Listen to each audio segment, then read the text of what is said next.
স্বমহিমায় বিরাজমান পার্থ চট্টোপাধ্যায় পেলেন নতুন দায়িত্ব। তাকে বেশ কয়েকটি কমিটির সদস্য করা হয়েছে। বর্তমানে তিনি মন্ত্রী না থাকলেও ধরে রেখেছেন বিধায়ক পদ। পার্থ চট্টোপাধ্যায়কে যুক্ত করা হয়েছে বিধানসভার লাইব্রেরি কমিটির সদস্য পদে।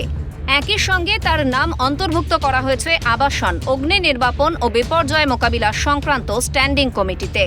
পার্থ চট্টোপাধ্যায়ের নাম দুর্নীতি মামলায় জড়ানোর পরই তাকে গ্রেফতার করা হয়। এরপর তার মন্ত্রিত্ব সরিয়ে নেওয়া হয়।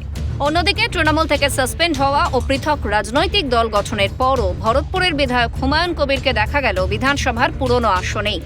প্রসঙ্গত, গত বছরের 4 ডিসেম্বর তৃণমূল থেকে 6 বছরের জন্য নিলম্বিত করা হয় হুমায়ুন কবিরকে। এর ঠিক কিছুদিনের মধ্যেই ভরতপুরের বিধায়ক ঘোষণা করেন নিজের নতুন রাজনৈতিক দল।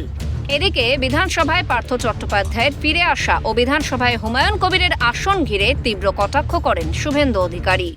লোক দেখানো তো বটেই, আসন বদল তৃণমূল কংগ্রেস করেনি। তার কারণ হচ্ছে পার্থ চ্যাটার্জিকে তারা হয়তো ভোটেও লড়াবে, সে চ্যালেঞ্জ মাননীয় অমিত শাহজি করে গেছেন বেশ কিছু নাম ধরে। অর্থাৎ এখানে যে যত এই ধরনের কাজ করবেন তাকে সসম্মানে মর্যাদা দেওয়া হবে। পার্থ চ্যাটার্জি নির্বাচনে লড়লেও আমরা আশ্চর্য হব না এবং পার্থ চ্যাটার্জির পদোন্নতি ঘটলেও আমরা আশ্চর্য হব না। হুমায়ুন কবিরের ক্ষেত্রে খুব স্পষ্টভাবে আমরা প্রথম দিন থেকে বলে এসেছি যে হুমায়ুন কবিরকে দিয়ে যেটা করা হচ্ছে এটা তৃণমূল কংগ্রেস করাচ্ছে। বর্তমানে বিধায়ক হিসেবে পার্থ চট্টোপাধ্যায়ের সামনে ফের বিধানসভা সংক্রান্ত বিভিন্ন দায়িত্ব পালনের সুযোগ তৈরি হয়েছে।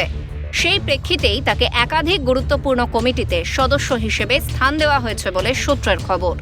অন্যদিকে হুমায়ুন কবিরের দলত্যাগের পর বিধানসভায় তার আসন বিন্যাসে কোনো ধরনের পরিবর্তন হয় কিনা সেই নিয়েই চলছিল জল্পনা।